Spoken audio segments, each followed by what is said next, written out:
Hi, happy Friday. It's Javi Rappaport and Torah Today.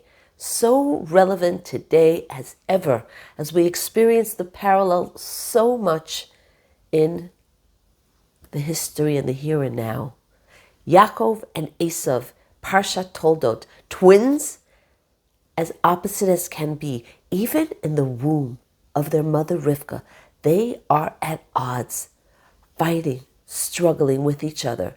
And the saga continues very powerfully as Eisav renounces the birthright, as Yaakov receives the blessings, and climaxes when Eisav vows to take revenge on his brother and kill him, and Yaakov is forced to flee.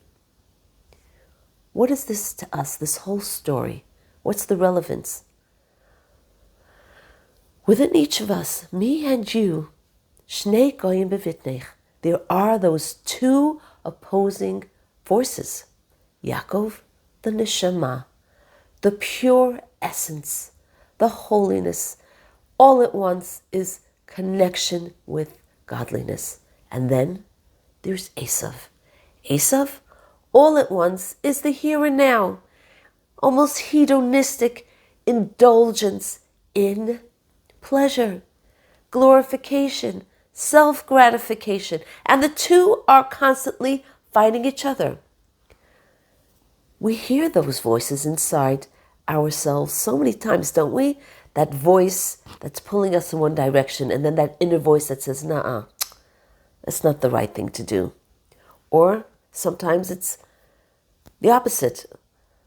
"Oh, this is the right thing to do. Let me go in that direction." And when Yaakov makes the decision, he's reigns supreme and Eisav is subordinate. And the two are constantly battling each other. That's in the microcosm. What about the macrocosm? Maybe that's more obvious. The Yaakov and the Eisav, the evil and the deception out in the world is obviously Eisav. And we are the Yaakov, the light unto the nation. But it's hard to combat the evil, to combat the corruption, and not to get sucked into it. So Rivka gave Yaakov the armor. Put on Esav's clothing. Sometimes you need that strength and even sort of a feeling the deception of Eisav to be able to relate and overcome. Rivka said, Yaakov, put on the arms of Eisav. Sometimes you have to fight like an Eisav. You can't always just be Yaakov. Sometimes you have to wear the hands of Eisav. That was one lesson Rivka was telling Yaakov and telling all of us. Yes, we know we are now combating on two very strong levels. The voice of prayer, the call of Yaakov is so powerful. And yes, we at the same time need to employ the hands of Eisav, so to speak, and obviously go forward in combat. There's another beautiful idea.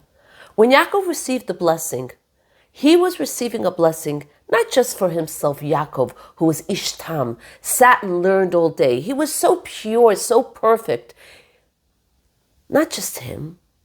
He was wearing Esav's clothing so that when you meet a Jew, even a Jew who doesn't know he's a Jew, he's disguised in Esav's clothing. Maybe he's even fighting the fact that he's a Jew.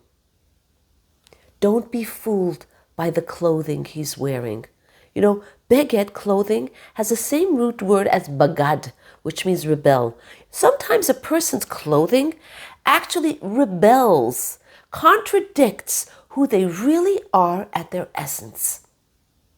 Clothing, we say clothing makes a man, but sometimes clothing really is not indicative at all of who the person really is in their presence. And the clothing is rebelling, so to speak, against who that person really is. So when you meet somebody and you take a look at the clothing, don't ever think, that person's not connected. Every single Jewish person is a Yaakov, received the bracha, the blessing of Yaakov, and needs to be seen as such.